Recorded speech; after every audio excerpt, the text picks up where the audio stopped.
जन्नत ज़ुबैर जो है वो नज़र आई अपने भाई अयान के साथ। जन्नत ज़ुबैर का कहना है कि जब से उन्होंने काम स्टार्ट किया है वो छोटी-सी एज से उन्होंने स्टार्ट कर लिया था और तब से जो है वो अपनी मदर के साथ जो है वो जाया करती थी।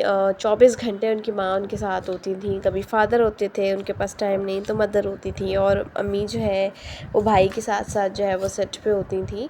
तो जन्नत ने कहा कि उनकी ऐसी एक आदत बन चुकी है कि वो अब कभी भी अकेली नहीं निकलती हैं बाहर। हाँ, कभी ऐसा होता है कि बहुत अर्जेंट है, दोस्त आ गए हैं तो उनके साथ निकल गई या फिर पैसों के अलावा वो अकेली कभी भी नहीं गई हैं। उनका कहना है कि अब जाके वो थोड़ा बहुत निकलना उन्होंने स्टार्ट किया था, लेकिन जो कभी कोई इवेंट होता है, कुछ होता है तो अब जो है वो अयान को भी लोग इनवाइट कर रहे होते हैं। सो जन्नत और अयान जो है वो अब दोनों साथ में ही निकलते हैं हर जगह पे।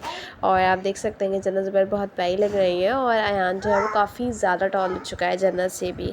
सो ये थी वीडियो, आई होप कि आपको अच्छी लगी हो। चैनल को सब्सक्राइब करके बेल आइकन प्रेस कीजिएगा, वीडियो को शेयर कीजिएगा। अपना ख्याल रखिएगा, बाय।